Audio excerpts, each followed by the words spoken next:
everyone and a very warm welcome to you all on this amazing platform। मेरे प्यारे प्यारे लल्ला और लाली, आज तो तुम्हें फतेह करना है, क्योंकि फतेह करवाने के लिए तुम्हारे पास में मैं हूं। जैसे हर राजा के पास में एक उसका ऐसा मंत्री होता है जो उसको अच्छी सलाह देता है और बताता है प्रॉपर कैसे क्या कब करना है, वैसे आज मैं आपके सामने हूं बच्चों। आप है मेरे राजा, आप है मेरी रानी और आपके लिए मैं सिर्फ एक मंत्री हूं, और जो बताएगी कि प्रॉपर आपको किस तरीके से इस पेपर को फोड़ के आना है और फतेह करके आनी है। तो बच्चों, आप सभी के बोर्ड एग्जाम चल रहे हैं फॉर श्योर, और इसीलिए मैं यहां पर आपके लिए लेकर के आई हूं पेपर लीक वाली क्लास। उससे पहले कि मैं इसके बारे में डिटेल में बात करूं, हम बात कर लेते हैं Doubtnut class 10 Hindi medium channel के बारे में। आप Doubtnut class 10 Hindi medium channel को सबसे पहले क्या करेंगे, सब्सक्राइब करेंगे। यहाँ पे सब्सक्राइब बटन है, उसे सब्सक्राइब करेंगे। बहुत सारे मेरे वीडियोस आ रहे हैं ऑन रेगुलर बेसिस, आप वीडियोस पे जाएं, होम के जस्ट पास में वीडियोस है, उन पे वीडियोस पे जाएं। चैप्टर अंडर 10 मिनट्स की एक सीरीज चल रही है, और उस सीरीज के अंदर आपको रेगुलरली क्लासेस मिल रही है। स्टार्टिंग यहां से हो रही है अ लेटर टू गॉड, जिसको 2500 बच्चों ने देख लिया है, फिर नेल्सन मंडेला, और ऐसे करके आपको यहां पर हर चैप्टर 10-10 मिनट में मिल रहा है, और रेगुलर मिलेगा जब तक कि आपका कोर्स पूरा कंप्लीट नहीं हो जाता है। ओके, आपको इन क्लासेस को देखना है, रिवाइज करना है, आपको अपने नोट्स बनाने हैं, आंसर याद करने में यहाँ पर कीवर्ड्स हैं तो उनसे आंसर भी याद हो जाएंगे। कमेंट करके मुझे जरूर से बताना है इन क्लासेस में कि कैसी आपको क्लास लगी है। चलिए शुरुआत करते हैं हम हमारे आज के सेशन को, बट सेशन को स्टार्ट करने से पहले लाइक जरूर से कर दीजिए बच्चों, और शेयर जरूर से कर देना। हमारा एक व्हाट्सएप चैनल भी है, जैसे अभी व्हाट्सएप के साथ में क्या, जैसे कि वाईटी चैनल है ना, तो वाईटी चैनल के साथ साथ में हमारे पास में एक व्हाट्सएप चैनल भी है। तो आप लोगों ने देखा होगा कि कई बार लोगों को ना न्यूज़ पता चलती है ना, तो वो व्हाट्सएप पे पता चलती है। तो वैसे ही हमारा भी एक व्हाट्सएप चैनल है, क्लास 10 डाउटनेट हिंदी मीडियम के नाम से ही है। उस चैनल को, जो कि आपके डिस्क्रिप्शन बॉक्स में उसका लिंक लगा हुआ है, उस चैनल को सब्सक्राइब ज़रूर से कर लीजिएगा। ज्वाइन का आप वहाँ पर बटन ज़रूर से प्रेस कर दीजिएगा, क्योंकि अब आपको वहाँ पर बहुत सारी न्यूज़ मिलेगी। वहाँ पर आपको अकेडमिक, नॉन अकेडमिक जो सारी इन्फॉर्मेशन है वो वहीं से मिलेगी। ओके, चलिए आगे बढ़ते हैं हम। हमारे पास में आज जो है वो मैं पूरा पर जिस तरीके से आपके एग्जाम में क्वेश्चन पेपर आएगा उसी तरीके से क्वेश्चन पेपर लेकर के आई हूं। पूरा जोश, पूरा जुनून मुझे चाहिए, आपका साथ मुझे चाहिए। मुझे एक बार आप बताएंगे कि क्या आप मेरा साथ देंगे, क्या आप शुरुआत से लेकर के एंड तक इस सेशन में बने रहेंगे। आप मुझे बताएंगे कि यस, हम इंग्लिश से भी नहीं डरते हैं, हम इंग्लिश में भी 100 में से 100 लेकर के आएंगे। कुछ उम्मीदें जैसे तुम्हारे मम्मा पापा की तुम्हारे साथ में, वैसे कुछ उम्मीदें कुछ बच्चों के साथ में मेरी भी जुड़ी हुई हैं। तो आप उम्मीदों पे खरे उतरो। इसी बात के साथ में मैं इस क्लास को शुरुआत करती हूँ बेटा। सबसे पहले आपको ये तरीके से पूरा इंग्लिश में ही आएगा, मैं समझा देती हूँ, क्योंकि इंग्लिश में आएगा तो फॉर श्योर आपको परेशानी हो सकती है, या समझ में नहीं आया, या क्या लिखा है नहीं पता, तो मैं सब चीज़ें समझा देती हूँ आपको। आपको पूजा मैम है तो कोई डरने की ज़रूरत नहीं। तो जैसे मैंने यहाँ पे 2026 का आपके लिए बनाया है इंग्लिश का, मैक्सिमम मार्क्स आपके पास में कितने हैं, 70, यानी कि आपके अधिकतम नंबर जो है वो कितने मिल सकते हैं, 70 मिल सकते हैं, क्योंकि 30 नंबर आपको पता है स्कूल वालों के होता है। आपका टाइम 3 hours 15 minutes का होने वाला है। एज इट इज मैं बता रही हूँ तुम्हें, ये क्वेश्चन पेपर जो करवा रही हूँ वो मिलेगा तुम्हारे एग्जाम में, और तुम खुद आकर के कमेंट करोगे, मुझे मैसेज करोगे, मुझे डीएम्स करोगे कि मैम आपने बोला, और क्वेश्चंस एज इट इज छपे थे, एज इट इज छपे हैं मैम क्वेश्चंस, ये मैं गारंटी दे रही हूँ। और अगर मैं इतना अच्छे से, इतने कह सकते हैं हिम्मत के साथ में और इतने स्ट्रेंथ के साथ में बोल सकती हूँ, तो कहीं ना कहीं मैंने इस क्वेश्चन पेपर को बनाने में भी बहुत मेहनत की है। सो आप भी इसे पूरे मेहनत के साथ में करें, नोटबुक पेन लेकर के बैठे। पहले एक बार तो पहले सारी चीज़ें समझ लें, उसके बाद में दूसरी बार वापस से देखें इसको, फिर उस वक्त आप क्या करें, सीधे सीधे आंसर्स लिखें अपने नोटबुक और पेन लेकर के। आंसर्स लिखेंगे, हाथ में प्रैक्टिस बैठेगी और टाइम मैनेजमेंट बहुत अच्छे से होगा, क्योंकि इंग्लिश का और हिंदी का पेपर छूटेगा, ये मैं आपको बता रही हूँ। बहुत सारे बच्चे रोएंगे आकर के, ये मैं आपको बता रही हूँ। मैं किसी को रोता हुआ नहीं देखना चाहती हूँ, मैं किसी को भी रोता हुआ नहीं देखना चाहती, इसलिए मैं चाहती हूँ कि आप सभी बच्चे अच्छे से आज से पढ़ाई कर लो। तो देखो, जनरल इंस्ट्रक्शंस, सामान्य निर्देश क्या है कि यही 15 मिनट जो शुरुआत के हैं वो आपको कैंडिडेट्स को दिया जाता है, ताकि आप अपना क्वेश्चन पेपर पूरा तरीके से रीड करें अच्छे से। सारे क्वेश्चंस करने कंपलसरी है, यानी क्वेश्चंस अटेम्प्ट कीजिए, अनिवार्य हैं वो सारे के सारे क्वेश्चंस। ये जो क्वेश्चन पेपर है ये डिवाइड किया गया है 2 पार्ट्स में, एक पार्ट ए है आपका, एक पार्ट बी है। पार्ट ए के अंदर आपको 20 मल्टीपल चॉइस क्वेश्चंस मिलते हैं और हर एक का एक एक नंबर होता है, 20 के 20 नंबर हो गए। पार्ट ए के अंदर जो है वो जो भी सारे क्वेश्चंस हैं उनको क्या करना है, OMR शीट के अंदर फिल करना है। उसमें कहीं पे भी आपको इरेज करना, कट करना या 2 गोले लगाना, इससे नंबर कट जाएंगे। व्हाइटनर भी यूज नहीं करना होता। Marks of the questions are mentioned against them, सारे क्वेश्चंस के मार्क्स उसके सामने ही दिए हुए होते हैं। पार्ट बी जो बचे हुए 50 नंबर है, पार्ट बी उसमें होता है और डिस्क्रिप्टिव टाइप है, यानी उसमें आपको आंसर्स लिखना पड़ेगा। कितना भी कर लो, MCQ से सिर्फ 20 नंबर मिलेंगे, 50 नंबर और चाहिए हैं आपको, तो आपको लिखना पड़ेगा आंसर, याद करने पड़ेंगे आंसर्स को। सारे क्वेश्चंस जो पार्ट बी के अंदर है वो उनको अटेम्प्ट करना जरूरी है। तो ये आपके सामान्य निर्देश हुए। बच्चा, सबसे पहले आपको ये निर्देश पता होना क्यों जरूरी है, क्योंकि इससे आपको कहीं ना कहीं ये पता चल गया कि MCQs 20 नंबर के ही आएंगे और हमारे बाकी क्वेश्चंस भी आएंगे जो 50 नंबर के होंगे।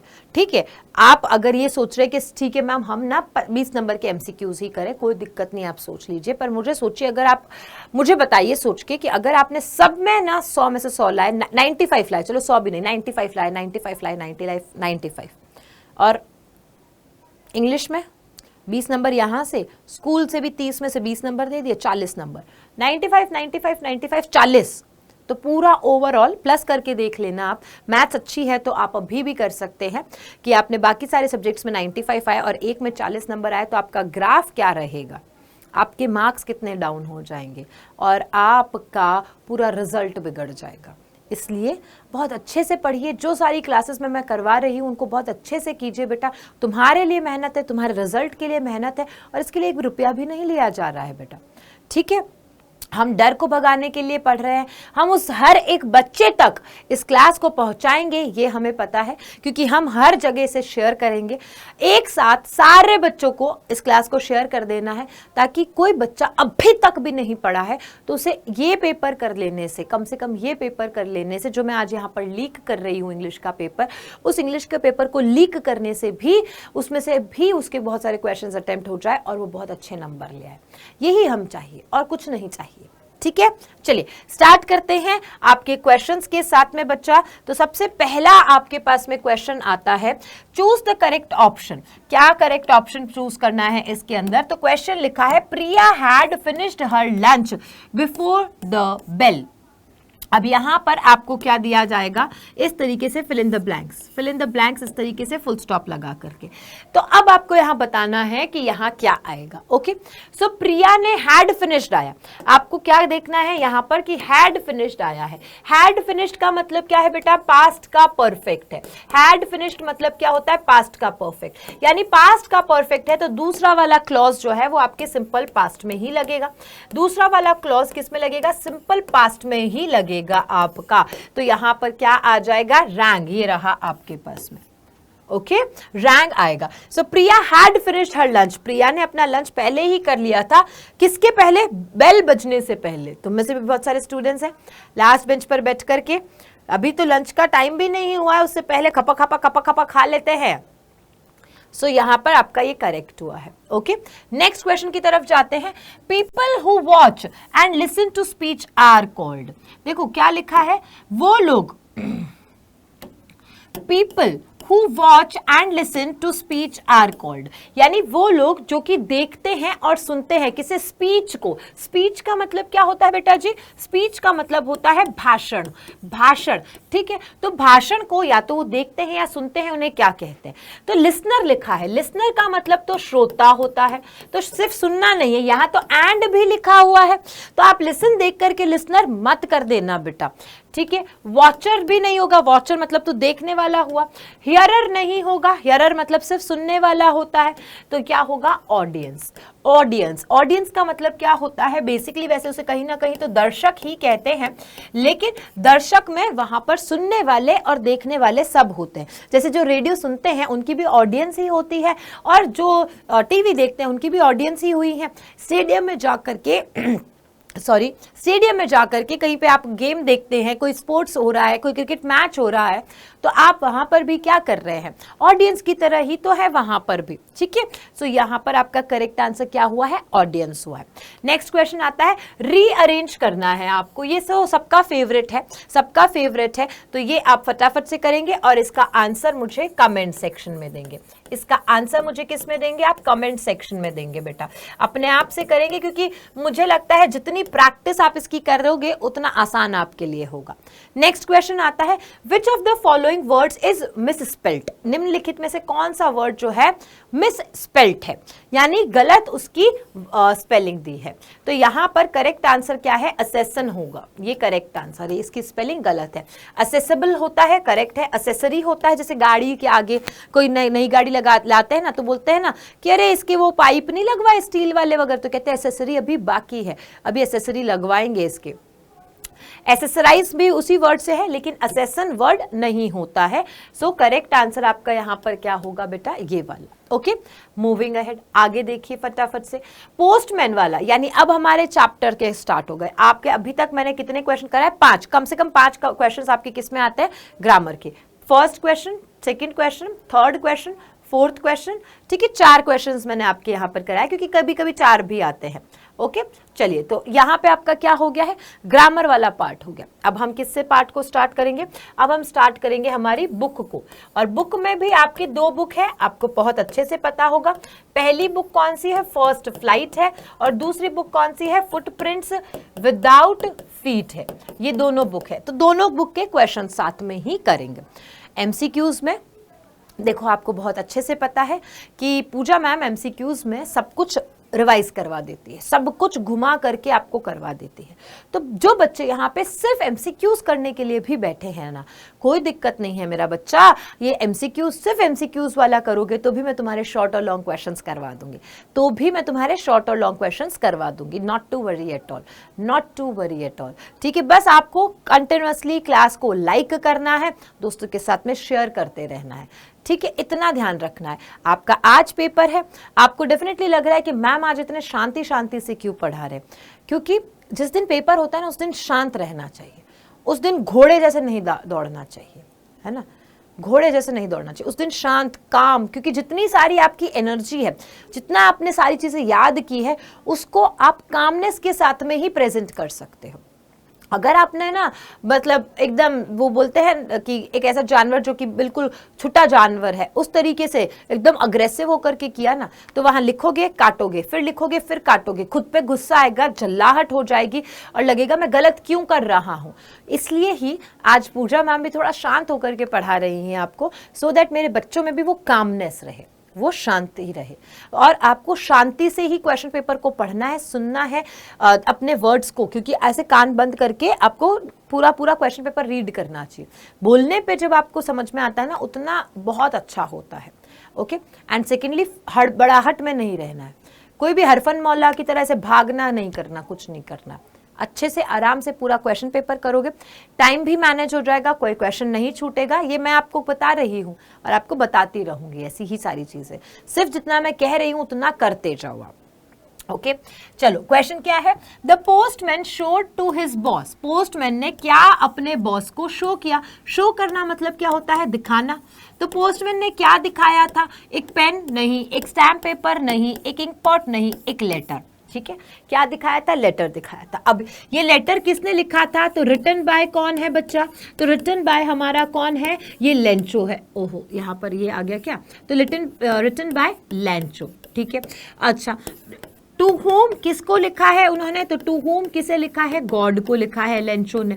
ठीक है, फिर वाई क्यों लिखा है? तो क्योंकि उसे क्या चाहिए? रिक्वेस्टिंग मनी, क्योंकि वो क्या कर रहा है, वहां पर रिक्वेस्ट कर रहे हैं कि मुझे 100 पैसोस दे दिए जाए। अब मैंने क्या कहा था आपको? व्हाट आई सेड कि मैं एक क्वेश्चन में सब कुछ करवा दूंगी, और ये मैं पूरे बहुत सारे एमसीक्यूज जो हैं उन सब में करवाऊंगी। सो पोस्टमैन ने अपने बॉस, पोस्टमैन का बॉस कौन था? पोस्टमास्टर था। पोस्टमैन का बॉस कौन है बच्चा? पोस्टमास्टर था। और उसको क्या दिखाया कि एक लेटर है।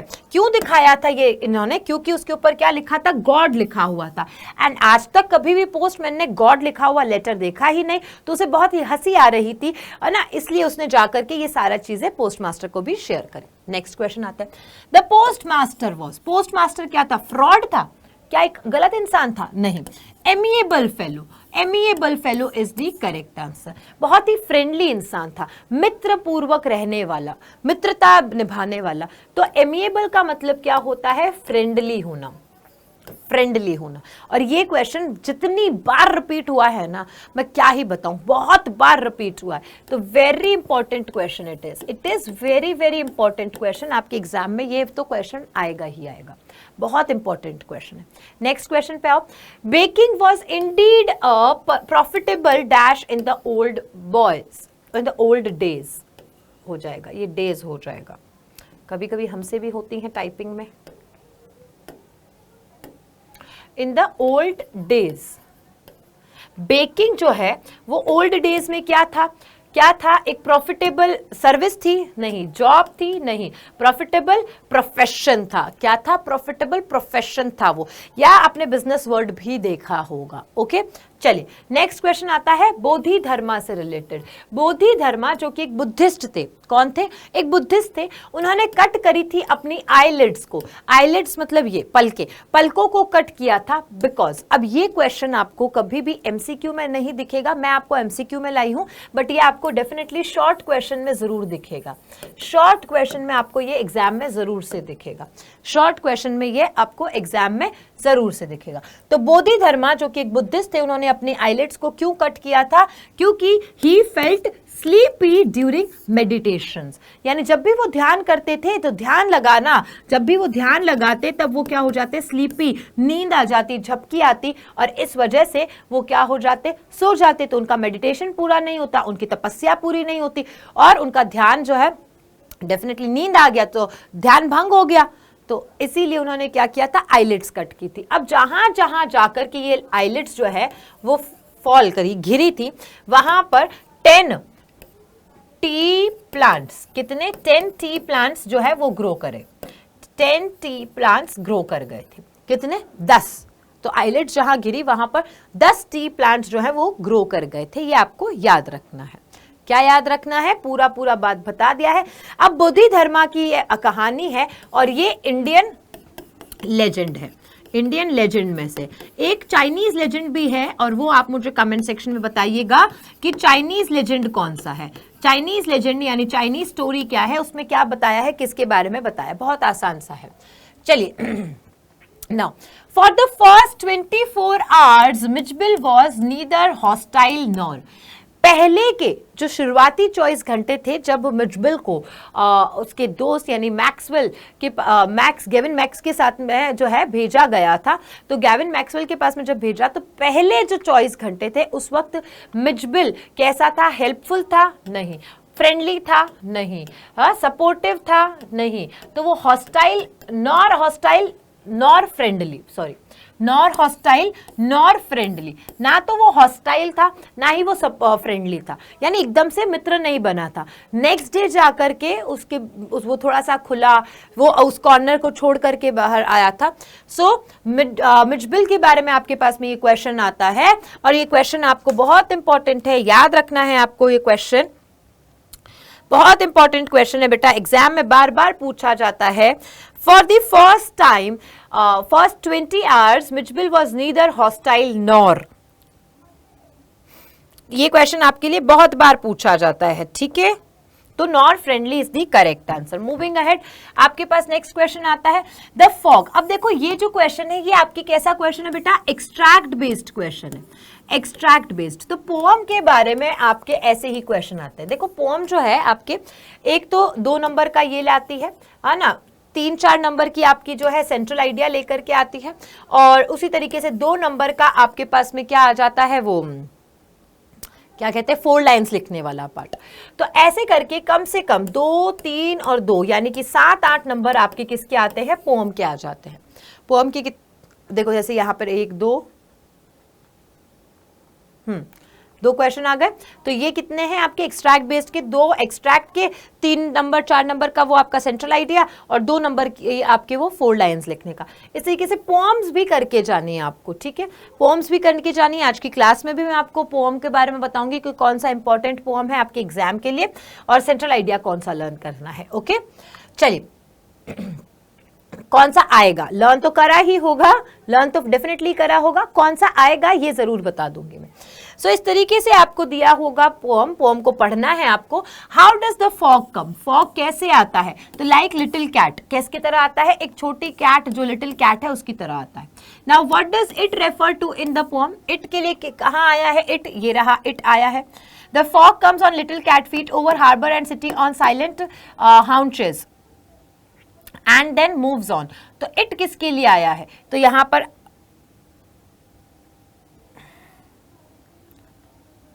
इट किसके लिए आया है, डेफिनेटली यहां पर किसके लिए आया है, इट कैट के लिए ही आया है।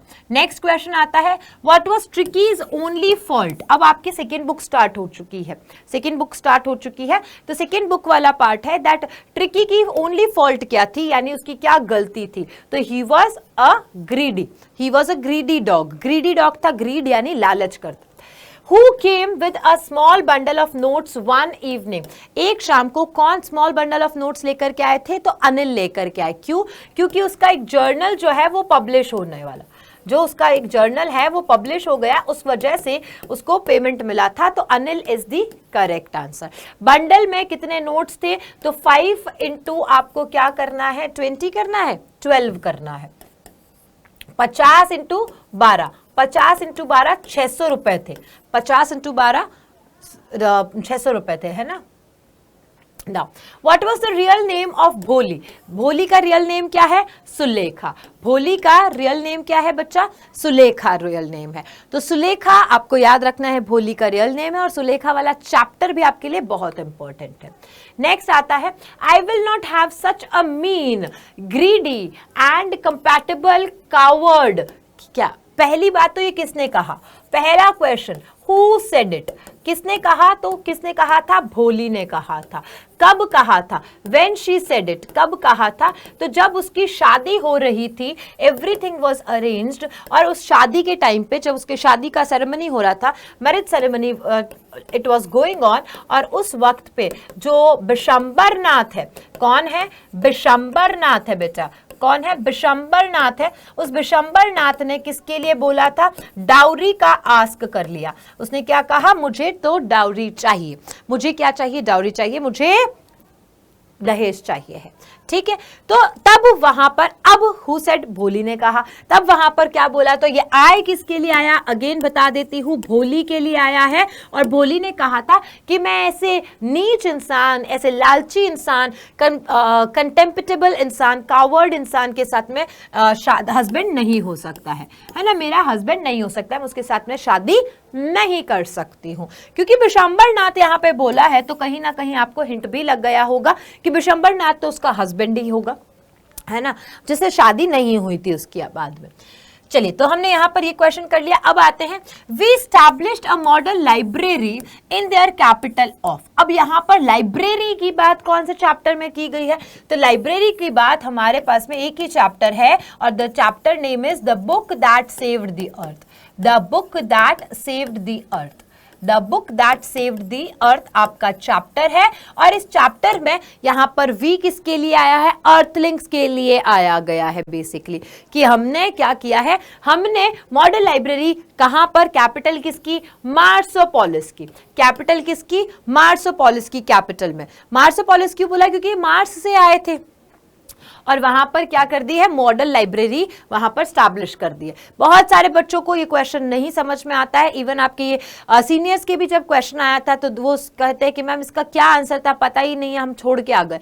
नहीं, लाइब्रेरी वर्ड से याद रखो, लाइब्रेरी एक ही चैप्टर में बात करा गया है, और उस चैप्टर में मार्स और अर्थ की बात की, तो Marsopolis is the correct answer. चलो नेक्स्ट क्वेश्चन क्या आता है, the moment the letter fell into the mail box who went to open it. बहुत ध्यान से देखना इस क्वेश्चन को, क्योंकि यहां पर भी फिर आप कंफ्यूज होगे, फिर आप जो है गलत करोगे और फिर मैं कहूंगी बेटा ये एग्जाम में गलत नहीं करना है क्योंकि ये पक्का आएगा। तो मैं उस क्षण, उस पल, उस क्षण जब लेटर फेल किया किसमें, मेल बॉक्स में, तो किसने ओपन किया? अब मुझे बताओ आपका लेटर वाला चैप्टर कौन सा? अ लेटर टू गॉड है। अ लेटर टू गॉड वाले चैप्टर के अंदर 2 बार खत लिखते हैं। पहली बार लिखते हैं तब थोड़ी ना पता होता है कि लेंचो ने लिखा है या क्या, पहली बार तो पोस्टमास्टर सिर्फ उठाता है ना। दूसरी बार जब लिखता है लेंचो, वहीं पे पोस्ट ऑफिस में ही लेंचो खड़े होकर के लिख रहा होता है, लिखता है वहां पर, तो सब जने देख रहे होते हैं कि ये तो शायद थैंक यू बोलेगा, ये हमारे लिए जो है थैंक यू वाला नोट करके लेटर लिख रहा है। तो ये यहां पर लेटर वाला वो सेकंड लेटर है। ये कौन सा लेटर है बच्चा? वो सेकंड लेटर है। तो who went to open it? कौन जाता है? पोस्ट मास्टर जाता है, क्योंकि वो एक्सपेक्ट करता है, वो ये ऐसी आशा करता है कि ये थैंक यू बोलेगा क्योंकि इसकी मदद हो गई और ये वो, बट एक्चुअली क्या हो जाता है, उसका जस्ट रिवर्स निकलता है। वो बोलता है कि ये क्या है, बंच ऑफ क्रूक्स है। सो ये करेक्ट आंसर क्या है आपका? The post master. पोस्टमैन नहीं जाता है, पोस्ट मास्टर जाता है। नेक्स्ट क्वेश्चन आता है, how much money did Lencho get? कितना? गेट मतलब क्या होता है बच्चा? प्राप्त होना। गेट का मतलब क्या होता है? प्राप्त। कितना प्राप्त हुआ था लेंचो को? तो लेंचो को कितना प्राप्त हुआ था? तो 70 पेसोस प्राप्त हुआ। कितना प्राप्त हुआ? 70 पेसोस। अगर उसने कितनी रिक्वेस्ट की थी या कितना मांगा था ये पूछा जाए तो 100 पेसोस। तो कितना बेटा? 100 पेसोस है ना। उसे प्राप्त इतना हुआ और 30 पेसोस जो है वो उसे और चाहिए थे। चलो नेक्स्ट आता है आपके पास में, चूज द करेक्ट ऑप्शन। देखिए, what did Lencho think of the post office employees? मैं ये बता रही हूँ, ये वेरी इंपॉर्टेंट क्वेश्चन है, वेरी इंपॉर्टेंट क्वेश्चन, आपके लिए बहुत ही इंपॉर्टेंट क्वेश्चन है बेटा। सो लेंचो क्या कहता है? That they are bunch of crooks. किसके लिए कहा था? पोस्ट ऑफिस एम्प्लॉयज के लिए। क्यों कहा था? क्यों कहा था? वाई वाला आंसर मुझे कमेंट सेक्शन में बताओ, क्योंकि मैं अभी जस्ट बता चुकी हूं कि उन्होंने क्यों कहा था बंच ऑफ क्रूक्स, राइट? तो ये क्वेश्चन, ये चैप्टर बहुत इंपॉर्टेंट है, हर बार बोला है, फिर बोल रही हूं। आप इस चैप्टर में से बहुत सारे क्वेश्चंस देखेंगे एग्जाम में, चाहे वो एक्सट्रैक्ट बेस्ड है, चाहे वो शॉर्ट है, चाहे लॉन्ग है, पक्का आएगा आपको। पक्का जो है इसमें से कम 10 नंबर के क्वेश्चंस मिल सकते हैं। चलिए नेक्स्ट क्वेश्चन की तरफ आगे बढ़ते हैं हम। हमारा नेक्स्ट क्वेश्चन है, अकॉर्डिंग टू मंडेला के अकॉर्डिंग ग्रेटेस्ट वेल्थ क्या है? ये क्वेश्चन आपके ऐसे भी आ सकता है, वरना आई एम श्योर कि ये आपको शॉर्ट क्वेश्चन में मिलेगा, या तो ये आपको एमसीक्यू में मिल जाएगा या शॉर्ट क्वेश्चन में मिलेगा। So according to Nelson Mandela greatest wealth of a nation क्या है? तो वो क्या है? पीपल, वहां के लोग। ग्रेटेस्ट वेल्थ क्या है? वहां के लोग, जो वहां के लोग हैं वो क्या है? ग्रेटेस्ट वेल्थ है, पीपल है। Definitely minerals, gems and diamonds हैं, बट द रियल वेल्थ और the greatest wealth if we talk about is people. ठीक है, नेक्स्ट क्वेश्चन आता है, who is the author of his first flight? His first flight कौन सा? Young seagull वाला chapter, young seagull वाला chapter, उसके ऑथर का नाम क्या है बच्चा? तो अब मैं इसको थोड़ा सा यहां लिख देती हूं, है ना, क्योंकि हम इस सारों के सारों देखेंगे, एक का नहीं देखेंगे। पूजा मैम एमसीक्यूज कैसे कराती हैं? हर एक को कराएंगी, ठीक है। और अगर जहां पर चीजें नहीं है तो आपको वहां पर दूसरी चीजों से समझा देती हैं, ठीक है। तो देखो, यंग सीगल वाला chapter, okay, Liam O'Flaherty, Frederick Forsyth, Roald Dahl और फॉल्क। अब ये दोनों तो हमने कहीं नाम देखे नहीं है। Liam O'Flaherty is the correct answer. Frederick Forsyth जो है वो किसके हैं? ब्लैक एयरप्लेन के हैं। फेडरिक फॉर्स्थे किसके हैं? ब्लैक एयरप्लेन के हैं। ब्लैक एयरप्लेन के कौन है ऑथर? फेडरिक फॉर्स्थे। चलिए एक बार क्विक रिवीजन कर लेते हैं, बिकॉज आई एम श्योर कि क्वेश्चन आएगा। तो एक बार क्विक रिवीजन करते हैं हम लोग किसके? तो ऑथर के बारे में, ऑथर के बारे में एक बार क्विक रिवीजन करेंगे। खट खट खट खट खट खट मैं बोलती जाऊंगी, आपको उनकी कमेंट में आंसर बताते जाना है, कमेंट में आपको उनके आंसर्स बताते जाना है। ओके, सबसे पहले अगर हम बात करते हैं a letter to God, G L Fuentes. Letter to God के बाद में नेल्सन मंडेला खुद है, क्योंकि ऑटोबायोग्राफिकल फॉर्म के अंदर है वो। उसके बाद में आपके पास में कौन सा आता है? टू स्टोरीज के बारे में, his first flight Liam of flattery और ब्लैक एयरप्लेन के फेडरिक फॉर्स्थे। फिर आता है आपके पास में from the diary of Anne Frank, तो अगेन ऑटोबायोग्राफिकल फॉर्म है, तो ऑटोबायोग्राफिकल फॉर्म है तो एन फ्रैंक ही है उसकी। चलिए, तो हमारे ये 4 हो गए। फिफ्थ कौन सा है? Glimpses of India. Glimpses of India के अंदर सबसे पहला आपके पास में आता है कुर्ग वाला, ल्यूसियो, है ना, कुर्ग वाला, सॉरी कुर्ग कह दिया, अ बेकर फ्रॉम गोवा, है ना, a baker from Goa, Lucio वाला है। कुर्ग के बारे में बताएं आप, कुर्ग के बारे में बताएं आप। यहां पे हमेशा होते हैं कंफ्यूज बच्चे। कुर्ग के बारे में लोकेश अब्रोल, एंड देन उसके बाद में आपके पास में क्या आता है, जो इसका लास्ट पार्ट है जिसका नाम है a tea from Assam, a tea from Assam, Arup Kumar Datta. ठीक है, ये हो गया हमारा। अब आप मुझे कमेंट सेक्शन में बताते रहना, कमेंट करते रहना। देन इसके बाद में हमारे पास में आता है मिजबिल वाला चैप्टर। मिजबिल वाले चैप्टर के अंदर कौन है? तो मिजबिल वाले के जो नरेटर हैं गेविन मैक्सवेल, वो खुद हैं हमारे। गेविन मैक्सवेल के बाद में हमारे पास में चैप्टर आता है कौन सा? Madam rides the bus, right. तो मैं कोई चैप्टर भूल ना जाऊं, तो मैडम राइड्स द बस के कौन है? वल्ली कनन, वल्ली कनन है। फिर sermon at Benares, yes, 7th is sermon at Benares. Sermon at Benares के कौन है? बेटी रेनशॉ। उसके बाद में आपके पास में आता है लास्ट द प्रपोजल, क्योंकि फर्स्ट बुक के आपके 9 ही है, तो द प्रपोजल के कौन है? Anton Chekhov, Anton Chekhov. तो हमने फर्स्ट बुक के अभी कर लिए हैं। एंड में मैं आपको सेकेंड बुक के भी सारे रिवाइज करवा दूंगी। और पोम वाले आप मुझे कमेंट सेक्शन में लिख के बता देना। पोम के जितने सारे पोएट्स हैं वो सारे कमेंट सेक्शन में लिख के आप मुझे बता देना, ओके। चलिए बढ़ते हैं आगे हम लोग और नेक्स्ट क्वेश्चन करते हैं यहाँ पर। अब देखो अगेन आपको एक्सट्रैक्ट बेस्ड जो है इस तरीके से आता है। एक्सट्रैक्ट पोम दी गई है आपको, और has given my heart a change of mood and saved some part of a day I had rued. ठीक है, क्वेश्चन क्या है? What was the effect of the fall of the dust of snow on the poet. ठीक है, तो dust of snow जब घिरी, किसके ऊपर घिरी? पोएट के ऊपर घिरी, तो उसका इफेक्ट क्या पड़ा, उसके ऊपर प्रभाव क्या पड़ा? ठीक है, चेंज हिज मूड, ये लिखा हुआ है, एज इट इज लिखा हुआ है। Change of mood as it is लिखा हुआ है, तो change his mood as it is किया। Next, what was saved for the poet. Saved क्या, सेव क्या किया गया था? Some part of the day, उसने लिखा है, ये भी लिखा है, saved some part of a day, saved some part of a day हो गया आपके पास में यहां पर। अब वेट, डस्ट ऑफ स्नो जो है वेरी इंपॉर्टेंट है, fire and ice very important है, और दोनों के पोएट का नाम क्या है? रॉबर्ट फ्रॉस्ट है। ये दोनों तो आपको सेंट्रल आइडिया में करके जाना है, मैं आपको दे भी दूंगी। सेंट्रल आइडिया आज की क्लास में है, तो ये आपके लिए इंपॉर्टेंट है, आएगी ही आएगी आपकी।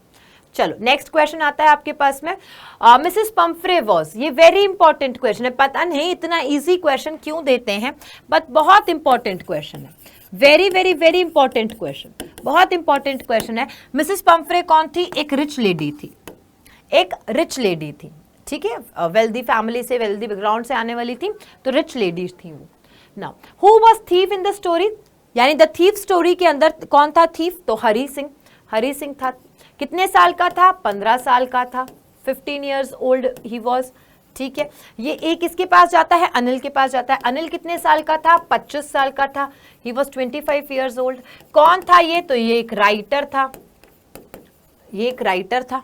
ठीक है, नेक्स्ट आते हैं हम, who was the midnight visitor of the story the midnight visitor, यानी रात को आने वाला मिडनाइट विजिटर कौन था? किसके स्टोरी के अंदर? द मिडनाइट विजिटर में कौन आया था रात को? कौन था मिडनाइट विजिटर? मैक्स। कौन था? मैक्स। ऑस्बल कौन है? सीक्रेट एजेंट है।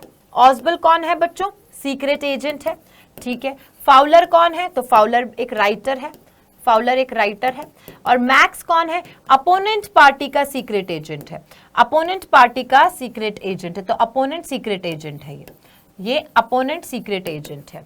और ये कहाँ आया था? ये ऑस्बल के रूम में आया था, जो 6th फ्लोर पे रूम था उस पे आया था, और मिडनाइट में आया था, इसलिए द मिडनाइट विजिटर।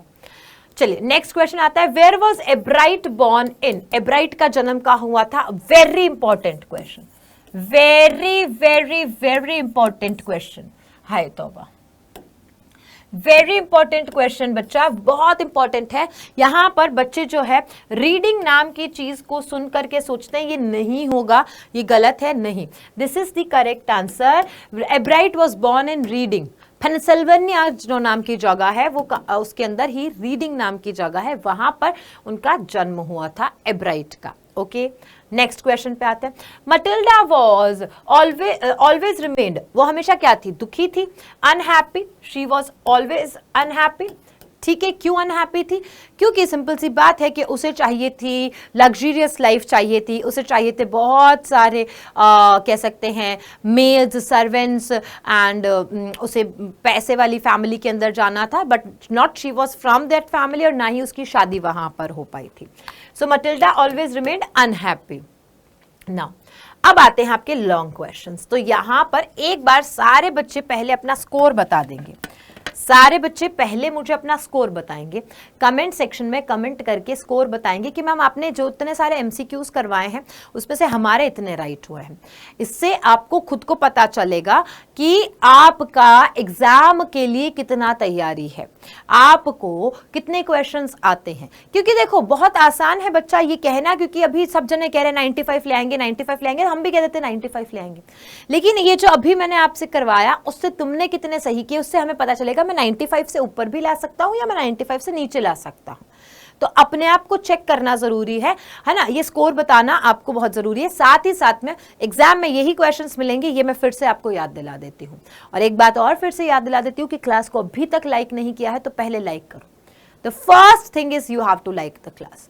बहुत मेहनत से पढ़ाती हूँ, बहुत मेहनत से पढ़ा रही हूँ, और आपको पढ़ना है, टॉप करना है इंग्लिश में। चलिए आते हैं हम लोग अब लॉन्ग क्वेश्चंस की तरफ। वेरी इंपॉर्टेंट क्वेश्चन आपका ये वाला जो है, वेरी इंपॉर्टेंट क्वेश्चन है बेटा। हमेशा आपके एक कैरेक्टर स्केच पूछा ही जाता है, और ये कैरेक्टर स्केच ज्यादातर आपके किस में से आता है, तो या तो लेंचो वाला कैरेक्टर स्केच आता है आपके पास में, है ना, मेजरली लेंचो वाला कैरेक्टर स्केच आता है, या नेल्सन मंडेला का भी कैरेक्टर स्केच आता है आपकी। तो आपको यहाँ पर कैरेक्टर किसका बताना है, लेंचो का बताना है। आप खुद देखिए क्वेश्चन कितनी बार रिपीट हुए हैं, ठीक है। चाहे वो ऐसे पूछा जाए कि bring out Lencho's immense faith in God, या अगेन वही डीप फेथ इन गॉड, या लेंचो का कैरेक्टर स्केच डायरेक्ट लिखे, anyway the question is given, आपको आंसर जो मैं बता रही हूं वैसे ही होगा। इंट्रोडक्शन जो है वो, और ये आएगा, आप आकर के मुझे कमेंट सेक्शन में बताना सारे बच्चे कि कितने सारे क्वेश्चंस आपके एज इट इज छपे थे। मैम आपने पेपर लीक कर ही दिया, ये मैं आकर के देखना चाहती हूं। मैं कमेंट्स में पढ़ूंगी कि किस किस बच्चे ने आकर के ये कमेंट करा कि यस मैम आपने तो पेपर पहले ही लीक कर दिया था। इंट्रोडक्शन, लेंचो कौन था, एक हार्डवर्किंग फार्मर था। He hoped for a good crop if the corn field got some rains, कि वो क्या सोचता है, वो आशा करता है कि कुछ बारिश हो जाए, थोड़ी बहुत कुछ बारिश हो जाए तो क्या हो जाएगा, मेरी गुड क्रॉप हो जाएगी अच्छे से। देन सेकेंड पॉइंट हम लोग लिखेंगे क्या, हम लिखेंगे second point his faith in God. Lencho was instructed that God sees everything and God always sees what is hidden in man's conscience, यानी गॉड जो है वो सब कुछ देखते हैं, हमारे अंतरात्मा की बात भी समझ जाते हैं, ये उसे शुरुआत से सिखाया गया था।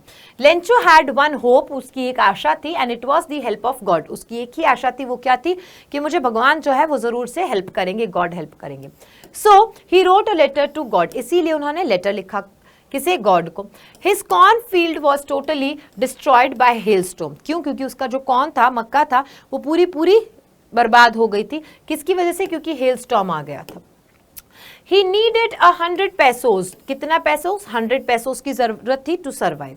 नेक्स्ट थर्ड पॉइंट आता है आपके पास में, and it says a simple fellow, Lencho did not know world affairs, Lencho को वर्ल्ड अफेयर्स के बारे में कुछ नहीं पता था, यानी सांसारिक जीवन के बारे में ज्यादा उसको नहीं था कि संसार में क्या चल रहा है, लोग क्या कर रहे हैं, नहीं।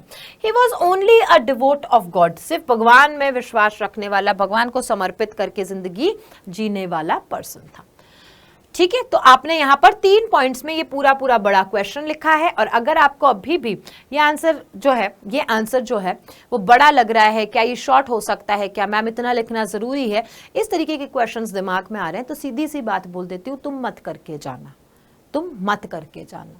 जो करके जाएगा उसको पूरे नंबर मिलेंगे, और जो करके जाएगा उसके लिखा हुआ होगा, उसके बाद में जब तुम्हारी कॉपी चेक होगी, है ना, उसके बाद में जब तुम्हारी कॉपी चेक होगी तो क्या होगा कि अरे कंपैरिजन होगा, अरे इसने तो इतना कम लिखा, उसने तो इतने अच्छे से आंसर लिखा, इसके तो नंबर काटो। तो तुम मत करके जाओ, कोई दिक्कत नहीं है, कोई परेशानी नहीं है, आपकी जिम्मेदारी है। मैं पढ़ा रही हूं, बच्चे पढ़ भी रहे हैं, बच्चे अब कोई एक्सक्यूज नहीं बना रहे हैं, तो ये उन्होंने अपनी जिम्मेदारी ली है कि मेरा रिजल्ट बोलेगा, ठीक है। Now who is the brave man according to mister Mandela? Mister Mandela के अकॉर्डिंग कौन ब्रेव मैन है? So according to Mandela, the brave man is not the one who has no fear, but the one who has fear and who conquers his fear. He develops courage to overcome his fear. क्या कहते हैं Nelson Mandela? वो कहते हैं कि brave man वो नहीं है जो कि कहता है कि मेरे को कोई डर नहीं है, बल्कि वो है जिसने अपने डर पर काबू पाया है, उसको कॉन्कर किया है, उसे जीत लिया है। He develops courage to overcome his fear. वो क्या करते हैं? डेवलप करते हैं, विकास करते हैं किसका? करेज का, साहस का, ताकि वो फियर के ऊपर ओवरकम कर सके। नेक्स्ट, नेल्सन मंडेला वाला कैरेक्टर स्केच आपके लिए again very very very important है, बहुत इंपॉर्टेंट है आपका नेल्सन मंडेला वाला कैरेक्टर स्केच, इसलिए आप जरूर से करके जाइएगा, इसे जरूर से करके जाइएगा इसको, है ना। आपके एग्जाम में पूछा ही जाएगा, मैं बता रही हूं। नेल्सन मंडेला वाले में क्या लिखना है आपको कि नेल्सन का पूरा नाम Nelson Rolihlahla Mandela. He was the first black president of South Africa, born on 18th July 1918। कहाँ पर हुआ था? तो Mizo union of South Africa. He studied law at the University of Fort Hare and the University of Witwatersrand. He worked as a lawyer in Johannesburg. In 1944, he joined African National Congress and he spent a lifetime fighting against apartheid. अच्छा, आपको apartheid system के बारे में बता दूं, ये भी question आ सकता है आपके। What is apartheid? तो अपार्थेड क्या होता है? देयर इज अ लाइक एक तरीके का सिस्टम है जो कि वाइट पीपल ने यूज किया था, और अपार्थेड के अंदर क्या होता है? रंग भेद होता है, यानी रेशियल डिस्क्रिमिनेशन होता है। Because of apartheid south Africa के साथ में कोई भी अदर जो नेशंस हैं वो नहीं कोई भी क्या कह सकते हैं हम अलायंस कर रहे थे, ना ही कोई संधि वंधि कर रहे थे, बिकॉज वहां पर अपार्थेड सिस्टम चल रहा था, और अपार्थेड सिस्टम एक बहुत ही इनह्यूमेन सिस्टम है। नेक्स्ट क्वेश्चन, नेक्स्ट आता है 1994 के अंदर वो क्या बन गए? साउथ अफ्रीका के पहले ब्लैक प्रेसिडेंट बन गए, और उन्हें सेंटेंस किया गया to life imprisonment and was released from prison in 1990।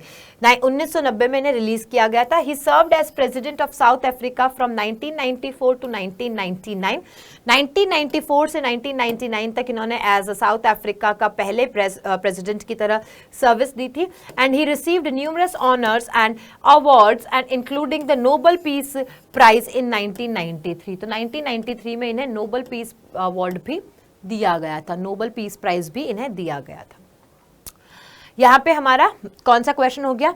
Very important question. किसके बारे में बात करी हमने? Nelson Mandela. अब हम कुछ छोटे क्वेश्चंस भी देखेंगे, क्योंकि शॉर्ट क्वेश्चंस भी आते हैं आपके, और शॉर्ट क्वेश्चंस में ज्यादातर आप देखते हो कि मैडम राइट्स द बस में से क्वेश्चन हमेशा पूछा जाता है। You can see here as well. Question आता है, what was the source of unending joy of Valli, है ना, अनएंडिंग जॉय फॉर वल्ली, या फिर what was her strongest desire, या what was Valli's deepest desire. कहीं से भी कुछ भी आपको इस तरीके के वर्ड्स के साथ में पूछा जाए और वल्ली के बारे में पूछा जाए, तो आपको इतना पता है कि वल्ली का डिजायर क्या था। तो वल्ली का डिजायर था कि उसे राइड करना है बस को। लेकिन क्या 3 वर्ड लिखोगे तो पूरे मार्क्स मिल जाएंगे? 3 नंबर का क्वेश्चन आएगा, ये 3 नंबर का क्वेश्चन आएगा। 3 वर्ड लिखोगे टू राइड अ बस, क्या हो जाएगा? इससे नंबर मिल जाएंगे? नहीं मिलेंगे। आपको कितना भी याद होगा, आपको पूरा लिख के आना है। चाहे क्वेश्चन में से लिखिए, the source of unending joy for Valli was the sight of the bus every time having a new set of passengers, her strongest desire was to ride the bus once. यानी 1 2 3 लाइन्स में आपने उसके बारे में बता के चौथे लाइन में आपने बताया है at least 4 lines you have to write it, at least 4 lines आपको लिखनी है।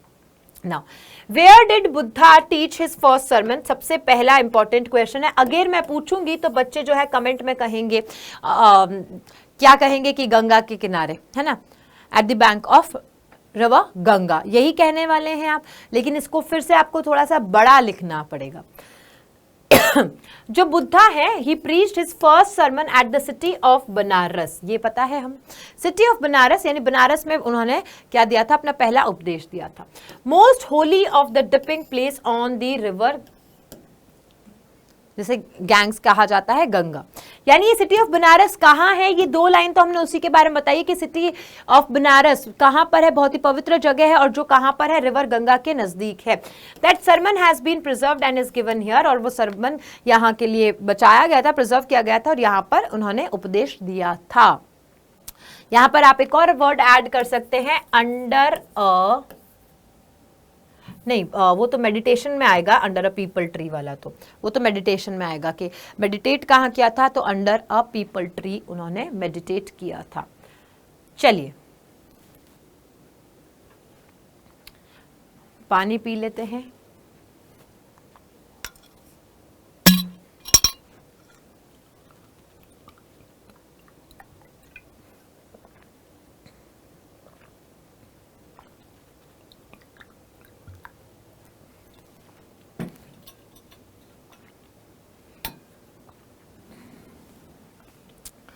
Now right the central idea of the pome. मैं आपको अभी भी बता देती हूँ कौन कौन सी आने वाली है, ये मैं आपको एक बार बता देती हूँ। पक्का डस्ट ऑफ स्नो आएगी, श्योरिटी है कि आपके फायर एंड आइस आएगी, श्योरिटी है द ट्रीज आएगी, क्योंकि आपको 3 ऑप्शंस दिए होते हैं, 3 ऑप्शंस में से एक आपको पोम लिखनी होती है, ठीक है।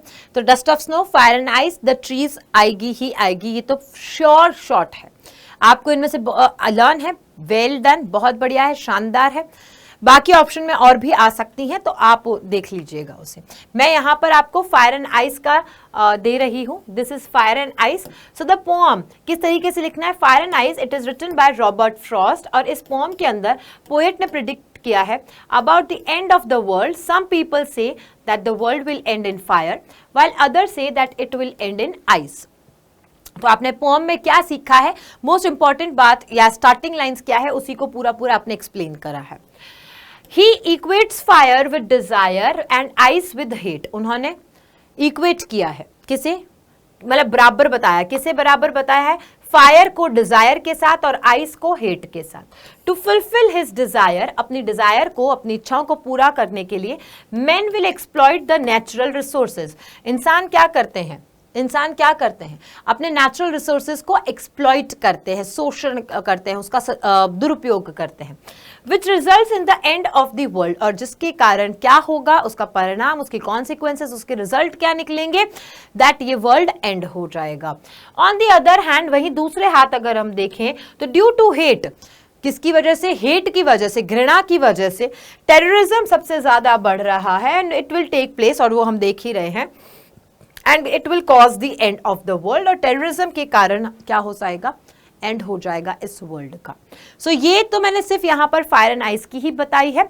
आपको डस्ट ऑफ स्नो याद है, वेरी गुड। आपको ट्रीज याद है, वेरी गुड।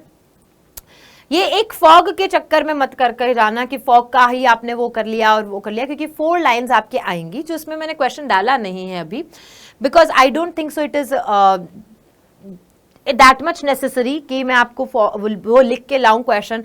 आपके एक क्वेश्चन आएगा कि write 4 lines of any poem, और फिर ब्रैकेट में लिखा हुआ होगा कि आपके क्वेश्चन पेपर में वो पोम नहीं दी होनी चाहिए, उसमें से कॉपी पेस्ट नहीं करना है। So please be aware of that question as well. Okay, moving ahead, अब हम सेकेंड बुक के तरफ आगे बढ़ते हैं। तो फर्स्ट बुक में से मैं फिर से बता देती हूँ आपके लिए कौन कौन सा चैप्टर में से आएगा। तो आपके लेंचो वाला चैप्टर में से आएगा, नेल्सन मंडेला वाले चैप्टर में से आएगा पक्का, वल्ली वाले चैप्टर में से आएगा पक्का, और सरमन एट बनारस में से क्वेश्चंस आएंगे। You will see it, and definitely तुम ना एग्जाम के अंदर मेरे वर्ड्स याद करोगे कि मैम आपने जो जो बोला हर एक चीज यहाँ पर छपी है, आपने जो जो बताया है हर एक चीज यहाँ पर हमने देख ली है, और हम अच्छे से करके भी आए हैं। मैं आपके आने का, आपके अच्छे से एग्जाम होने का, और फिर यहाँ आकर के लिखने का इंतजार करने वाली हूँ कि कमेंट आया है बच्चे का, बस आई विल बी वेटिंग कि तुम कमेंट करोगे ma'am as it is paper छपा था, मैम बहुत बढ़िया पेपर गया था, मैम एक एक क्वेश्चन आपके इसमें से पेपर लीक वाली क्लास में से आया था। That's what I am waiting for. चलिए आगे बढ़ते हैं हम। अब ट्रिकी वाले चैप्टर में से डेफिनेटली क्वेश्चन आएगा, बिकॉज सेकंड जो हमारा बुक है उसमें से मोस्ट इंपॉर्टेंट चैप्टर कौन सा है, चलो वो भी बता देती हूँ। Most important chapter from footprints without feet में ट्रिकी वाला चैप्टर है।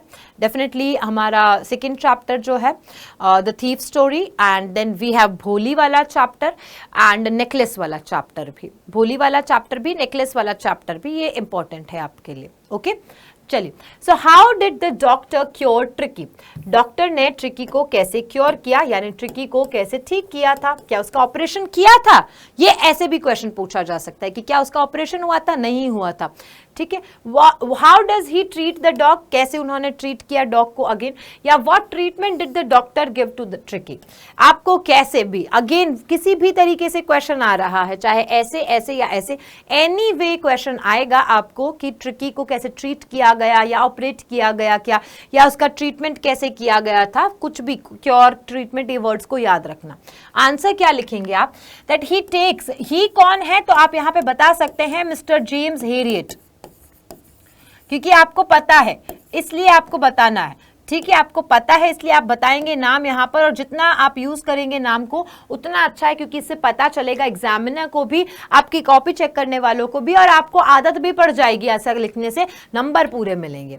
सो he takes the dog Tricki to his clinic, there he does not give much food, वहां पे खाना नहीं देते हैं उसे। He cuts his food and keep it on a strict diet, उसे स्ट्रिक्ट डाइट पे रखते हैं। He keeps it under observation, उसे अंडर ऑब्जर्वेशन में भी रखते हैं। At the end of the second day, Tricky starts showing some interest in the surroundings, and on the third day it whimpers. ऐसे उन्होंने ट्रीटमेंट किया था उसका, इस तरीके से उन्होंने शुरुआत की। यहां आप और क्या ऐड कर सकते हैं, सॉरी, यहां आप और क्या ऐड कर सकते हैं, नो फूड वाली लाइन जो है, no food for 2 days and plenty of water।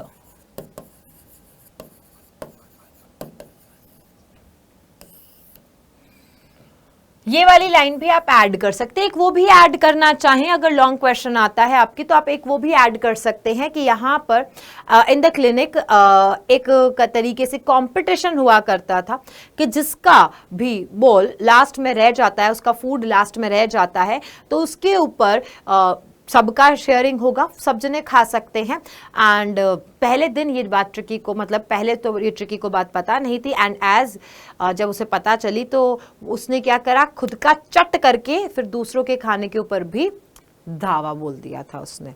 ठीक है, तो वो भी बात आप लिख सकते हैं यहाँ पर। चलिए नेक्स्ट क्वेश्चन आता है हमारे पास में, why was Bholi's father worried about her. Very important question बेटा, very very very important question, बहुत ही इंपॉर्टेंट क्वेश्चन है आपके लिए, एग्जाम में पक्का आएगा। I am saying it and that means कि ये आके रहेगा ये। और भोली वाले चैप्टर में से हर साल क्वेश्चन पूछा जाता है, हर साल आपके क्वेश्चन आता है भोली वाले चैप्टर में से।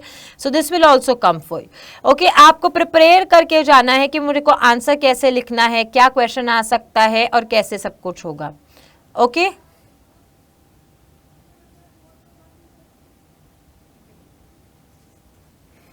चलिए, रामलाल कौन थे, भोली के फादर थे। तो आपको पहले पूरा नाम याद है तो आप पूरा लिखेंगे, रामलाल नंबरदार। पूरा नाम याद है, आप पूरा लिखेंगे। Ramlal Numberdar was Bholi's father. He had 7 children, 3 sons and 4 daughters। ठीक है, यहां पर आपने पूरा क्या बताया है, बैकग्राउंड बताया है, कुछ भी इस क्वेश्चन से रिलेटेड नहीं बताया। वाई इट वॉज नेसेसरी, क्योंकि ये कहीं ना कहीं आपके एक तो आंसर को बढ़ाता है और इनके वरिड होने के पीछे का वजह भी बताता है कि रामलाल के बहुत सारे बच्चे थे, और सारे ही बच्चे, जैसे अगर हम बात करें कितने बच्चे थे तो इतने सारे बच्चे थे उनके, तो डेफिनेटली उनको चिंता तो रहती है कि मेरे बच्चे जो हैं अच्छे घर में जाएं, उनकी शादी हो, ये सब। तो इस वजह से थोड़ा सा आपने इसके अंदर ये इम्पैक्ट डालने के लिए कि how much you know about this आपने बताया। अमंग डॉटर्स, लड़कियों में से उनके भोली जो थी वो सबसे यंगेस्ट थी, यानी सबसे छोटी थी। अनलाइक हर सिबलिंग्स, सिबलिंग्स मतलब क्या होते हैं, सगे भाई बहन।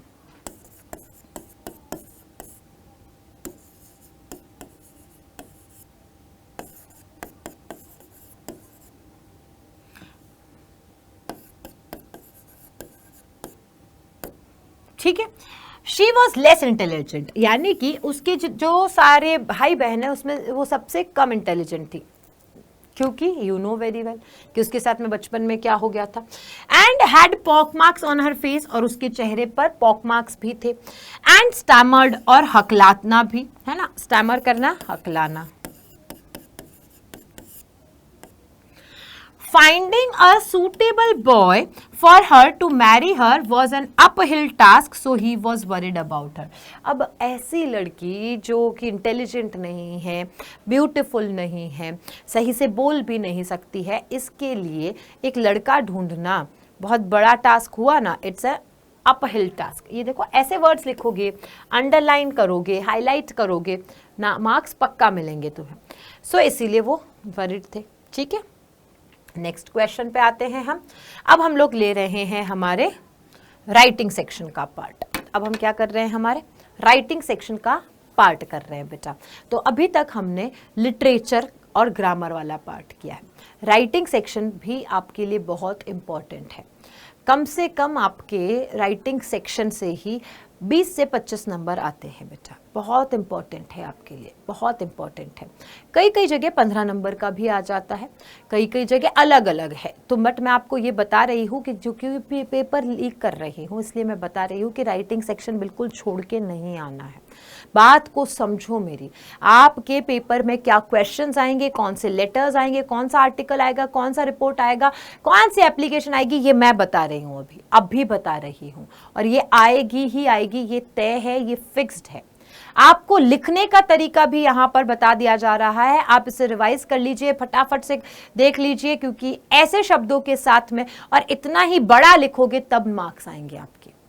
समझने की कोशिश कीजिए। आपको शब्द सीमा दी हो, उसके बावजूद भी आपको उस शब्द सीमा को लांघना तो पड़ेगा ही। वहां पर एग्जामिनर एक एक शब्द को तो नहीं गिनेगा, लेकिन वो ये देखेगा आपने शब्द कैसे लिखे हैं, वोकैबुलरी कैसी है, प्रेजेंटेशन कैसा है, स्टार्टिंग कैसी है, एंड कैसे है। तो जो बच्चे अभी भी ये सोच के बैठे हैं कि मैं लेटर छोड़ के चला जाता हूं, राइटिंग का कुछ भी नहीं करना है, ना लेटर करना है, ना मुझे आर्टिकल करना है, ना रिपोर्ट करना है, मैं आपसे हाथ जोड़ के रिक्वेस्ट कर रही हूं, जो इस क्लास में अभी बता रही हूं, कम से कम वो करके चले जाओ, कम से कम वो करके चला जाओ। आएगा आएगा, मैं बता रही हूं, आएगा ही आएगा। आप एग्जाम में क्वेश्चन देखोगे। तो देखिए, आपका पहला क्वेश्चन आता है लेटर राइटिंग का। क्वेश्चन क्या कहता है बच्चा? क्वेश्चन कह रहा है, write a letter to your friend inviting him to attend your sister's brother's marriage. हर बार पूछा गया है। अब देखिए, 16, 17, 18, 19, 20, 21 में एग्जाम नहीं हुए थे, 22, 23 और 24, 25 में भी आया है,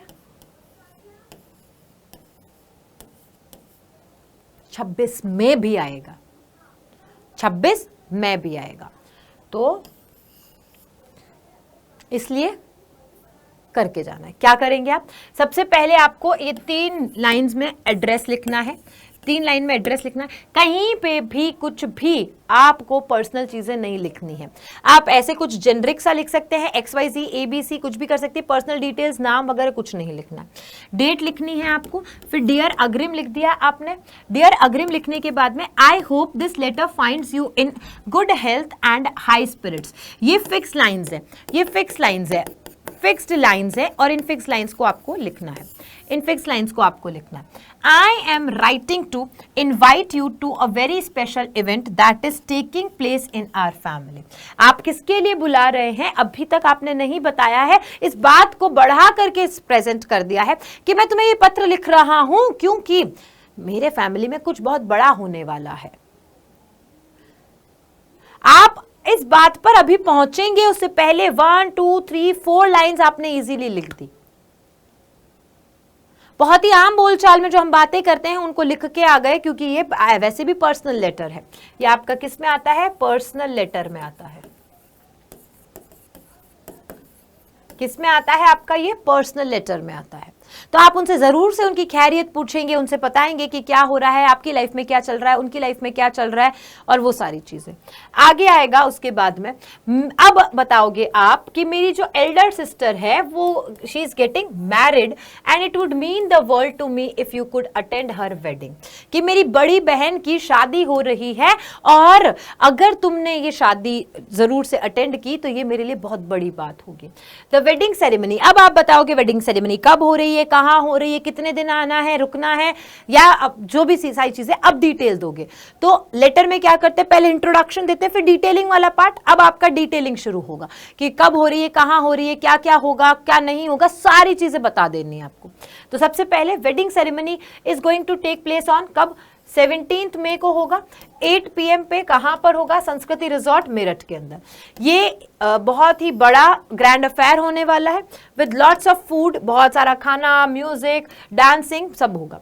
मेरी सिस्टर जो है she has been looking forward to this day for a very long time and it would be amazing if you could be a part of it. मेरी जो सिस्टर है वो बहुत टाइम से इस चीज का इंतजार कर रही थी और ये बहुत अच्छी बात होगी कि तुम भी हमारे इस बड़ी सी सेरेमनी का, ग्रैंड सेरेमनी का एक पार्ट बनोगे। एज यू नो, जैसे तुम्हें पता है कि मेरी सिस्टर मेरे लिए बहुत ही इंपॉर्टेंट है और तुम्हारा प्रेजेंस वहां पर मेरे लिए बहुत ही इंपॉर्टेंट होगा, ना सिर्फ मेरे लिए, मेरी बहन के लिए भी।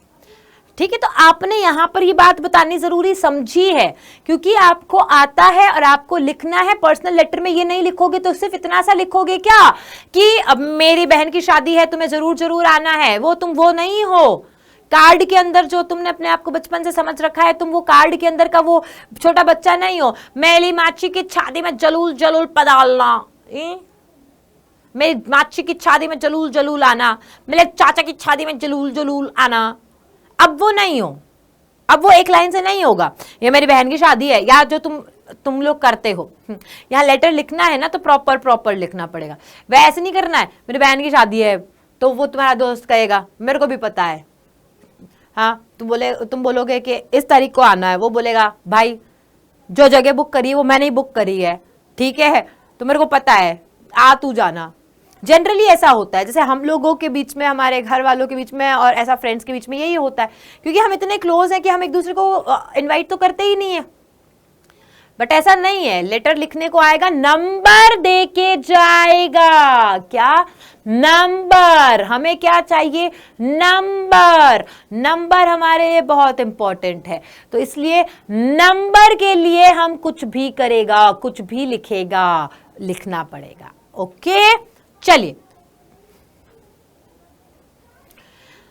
I am sure you will have a great time at the wedding and will get a chance to meet some of my other family members and friends।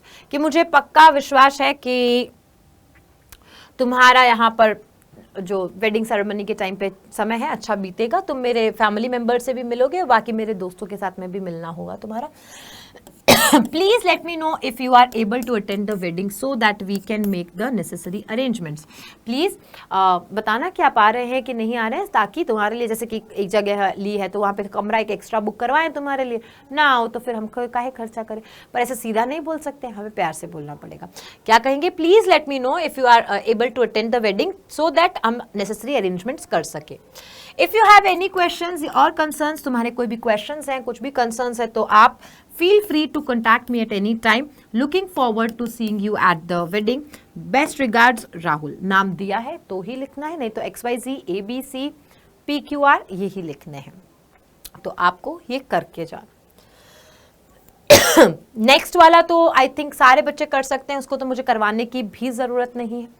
I don't think so किसको करवाने की जरूरत है, क्योंकि ये question आपने बचपन से किया है। क्वेश्चन क्या है, एप्लीकेशन लिखना है अपने प्रिंसिपल को और उनको पूछना है किस लिए, to grant you leave for 3 days, क्योंकि you have to attend the marriage of your cousin sister की शादी अटेंड करनी है, या आपकी मम्मा बीमार है, या आप खुद बीमार है, आपको एनी हाउ क्या चाहिए, 3 दिन की छुट्टी चाहिए होती है, और ये फिक्स है एप्लीकेशन आना। लेटर हमेशा पर्सनल वाला आता है आपके, और एप्लीकेशन हमेशा यही वाली आती है।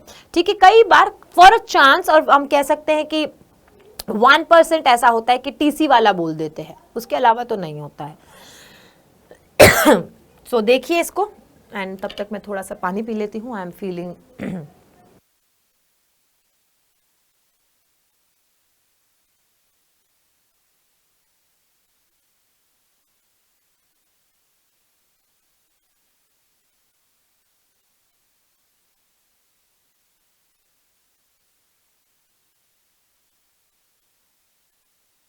कैसे लिखेंगे? तो देखिए format again, everything is left aligned, सारी चीजें लेफ्ट अलाइंड है। टू द प्रिंसिपल, इसे नीचे लिखना है एसडी इंटर कॉलेज मुजफ्फरनगर। मैंने उस तरफ क्यों लिख दिया है? क्योंकि ये देखो इतना सा ही बच रहा था, तो फिर मैंने सोचा इसको थोड़ा सा ऊपर कर देते, पर ये तुम नहीं करना, ठीक है? तुम्हारे एग्जाम में तुम ये वाली हरकतें मत करके आना। Subject grant for leave sir. अब यहां पर रिस्पेक्टेड क्यों नहीं लिखा है? क्योंकि यहां रिस्पेक्टेड लिखेंगे तो यहां रिस्पेक्टफुली नहीं लिखेंगे। बहुत सारे बच्चे यहां पे भी रिस्पेक्टेड और यहां पर भी रिस्पेक्टफुली लिखते हैं, ये 2 बार रिपीट होना गलत है। आपको नरेशन वाला पार्ट याद है, जहां पर मैं नरेशन में कहती हूं कि प्लीज लिखा है तो प्लीज हटा करके उधर रिस्पेक्टेड लिखना है आपको, या सॉरी रिक्वेस्टेड लिखना होता है। रिमेंबर दैट पार्ट कि प्लीज को हटा करके हम रिक्वेस्टेड करते हैं, हम 2 बार वो नहीं करते रिक्वेस्टेड और प्लीज। वैसे ही ये वाला कंसेप्ट है कि आप रिस्पेक्टफुली यहां लिख रहे हैं, so you are not going to write it here. अगर आप यहां पर रिस्पेक्टफुली लिख रहे हैं तो यहां पर आप आई हैव टू से और आई बैक टू से वाला पार्ट स्टार्ट करेंगे। So sir, respectfully I have to say that my cousin's marriage is to take place on the coming, फिर डेट डाल देनी है, कहां पर होगी? भोपाल में होगी।